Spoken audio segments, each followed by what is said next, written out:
about you, but I love getting insight into people's routines, into their habits, whether it's morning routines, evening routines, exercise, meal planning. I really find that sort of stuff interesting, how people just go about and do things. And so when I came across this tag, which was originally created by the Book Jazz in 2012, I thought it would be a really cool way for me to share a little bit more about my reading habits with you, and maybe you will be interested in it too. If you're new here, my name is Angela and I am a 40-something living in Perth, Western Australia, and I jump on here every week and talk about books. So let's get into it, nerd out and have a little bit of fun. Do you have a certain place at home for reading? I think I do. I have a couple of different places. One place that I really love, which I do have a reading chair, is in our media room / library room. And that is in the coolest room of the house, but in the autumn and winter it's where I generally read. I have a lovely lamp nearby. It gets beautiful afternoon light. So I generally will read in there if the weather isn't good enough for me to read outside. At this time of year, my preference is definitely to read outside. We've just stepped into autumn and we're having some major issues with flies, so I don't want to battle with them. But if the weather is good, I will sit outside and read there. And that's usually where I'll go in the morning. We have a couple of chairs and some lounges, but also I like to read in the pool area. And I was out there just the other day with my grandson playing in the pool while I read in a chair nearby. And yes, I do sometimes read while sitting in the pool. If the day is that hot to warrant it, I will sit in the pool and read a book and hours just go by. Bookmark or random piece of paper. I think I triggered a lot of you a little while ago when I shared a book I was reading and I had dog-eared the page that I was up to. And a lot of you freaked out and were like, no. And you encouraged me to go buy some beautiful bookmarks for my books.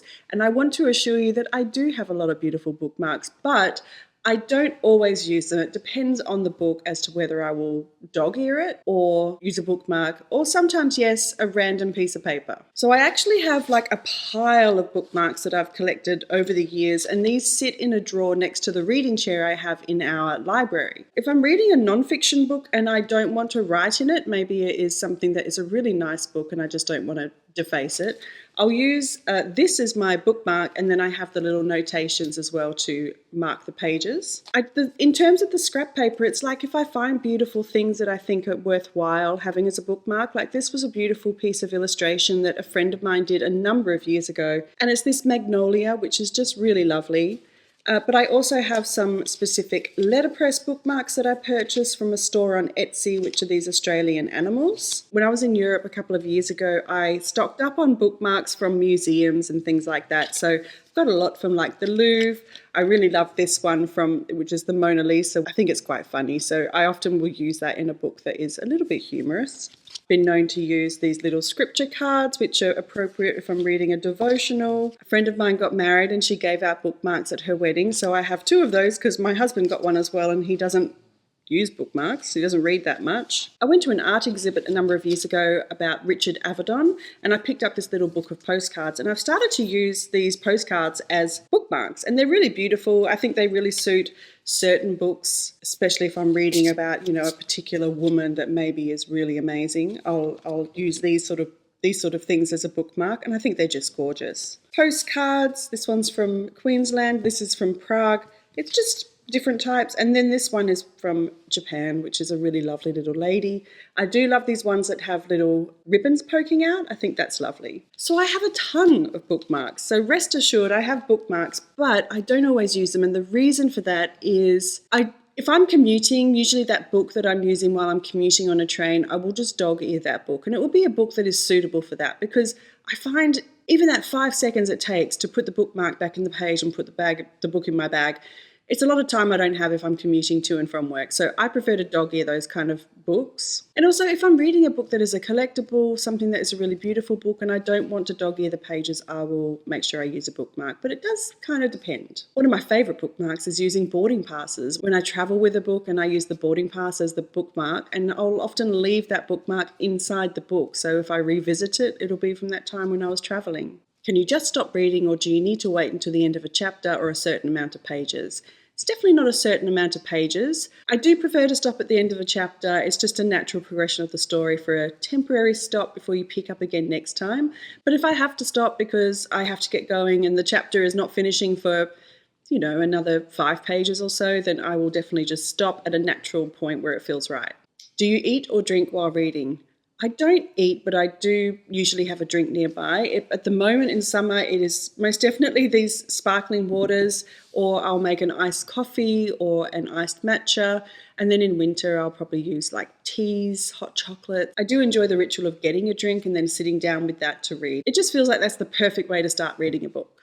Multitasking, music or TV while reading.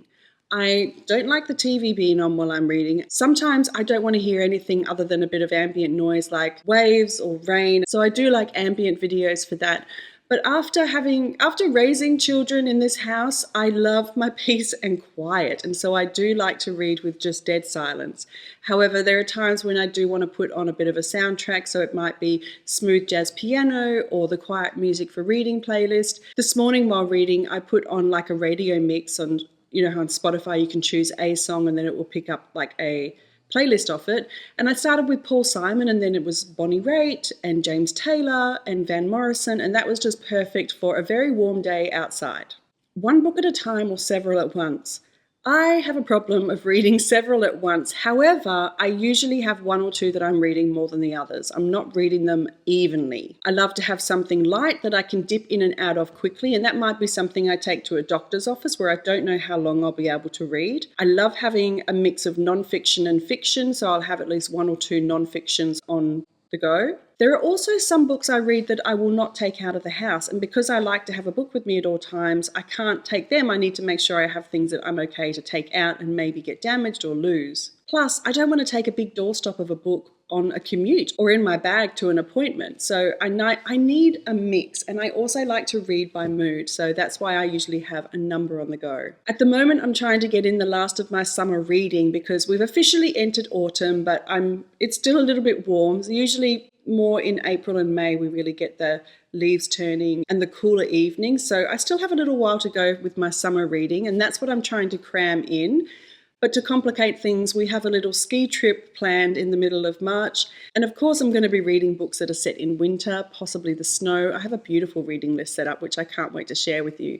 So these may carry through until autumn because of that interruption. So let me share with you what I have been reading lately. This is my current reads. First up is this beautiful little edition from Slightly Foxed of Diary of a Provincial Lady by E.M. Delafield. This came out, I think it was just before Christmas, and it is a beautiful little book. I really do love these editions. They're a pleasure to read. They are just so pleasurable. But for example, I would not take this out of the house. This is not going to be leaving with me.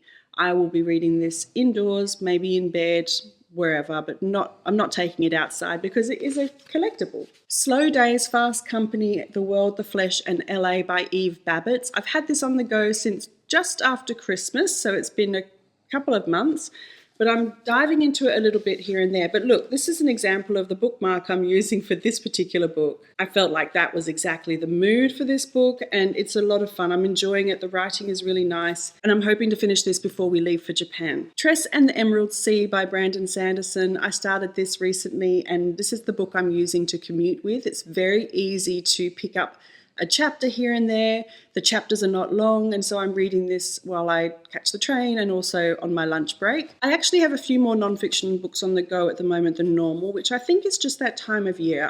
I really like non-fiction right now. I've been reading The Wager by David Gran, a tale of shipwreck, mutiny and murder. And I started listening to this on audiobook the other day, and so I've been picking this up here and there. This is one of those books that I'm dog-earing. You know, it's just, it fits it. I don't know. Violeta by Isabel, Allende. And this is a buddy read that I've just started with a friend of mine on the 1st of March. We both realised that we had it on our TBR and neither of us had picked it up yet, so we decided to start doing it this month. And this one I have a beautiful little bookmark, which is actually from the real Alcazar in Seville. Felt like it fit the moment. And the last two, which would make 2, 4, 6, 7, 8 books on the go, is Where the Old Roses Grow by Janelle McCulloch. Vita Sackville West and the Battle for Beauty During Wartime. I just picked this up yesterday. It has been on my radar for a while, but I was in a store with my grandson picking up some books for him, and I, of course, could not leave without buying something for me. So I picked up this one, and I am really enjoying it. I feel like this is my focus book right now. This is the one I want to live in the most. It's just the mood that is with me. And I think that is because we've had such a harsh summer that I have not been able to garden as much as I like. And so I'm feeling that urge, and this is really giving me a bit of satisfaction with that. And I picked up this beautiful new bookmark while I was in the bookstore, which is the Vermeer painting of the girl with a pearl earring, and I thought it was just exquisite with a blue little ribbon. And lastly, I'm also reading Green Thoughts, A Writer in the Garden by Eleanor Perenyi. I found this on eBay. I had wanted to buy it, but I was looking at a newer edition. There was a collection of garden books that was being re-released. I can't remember the publisher, but I do have one of them, which is called The Gardener's Bed Book. But then I saw the original cover, and it's a hardback, and I thought it was really lovely. So I found this edition.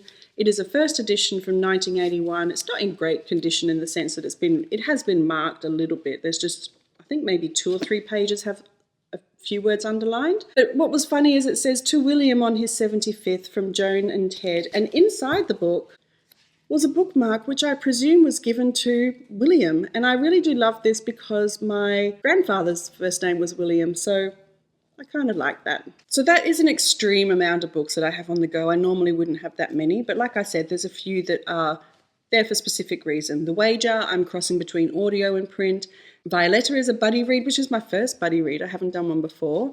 And then, the other ones I'm just kind of picking up and going with as I like. Some of these are bedside table books, and I am trying to read more in the evening. It's something I really want to change, is to have less screen time and more reading time later in the evening, and have a book be the last thing that I'm really absorbing before I go to bed. So that would be Green Thoughts, The Diary of a Provincial Lady, as well as possibly Where the Old Roses Grow.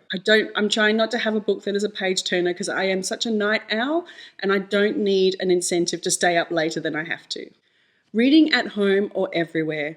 I read everywhere. I will have a book in my bag at all times. I read on the train, on the way to and from work. I also read on my lunch break, so I'm not looking at another screen while I'm having a break from my actual screen. I love having a book on me when I go to appointments, the hairdresser, the doctor, anywhere. I love to have it on me. I got caught recently where I think it might have been just before Christmas last year, and I went to a bakery that is a very, very popular bakery to buy some pastries for us to have on a particular morning, and there was a line out the door, and I kind of loved that I was able to pull out my book and just read my book while waiting in line for 10 minutes while everyone else was on their screens. I do feel a little bit better than everybody when I do that sort of stuff. My biggest allotment for reading is usually on the weekends or some mornings when I work from home and I don't have to commute. I have a longer time where I can read. And on those days, I'll get up, make a coffee, and go sit somewhere and just read for like maybe an hour to an hour and a half, depending on how much time I actually have. Reading out loud or silently in your head.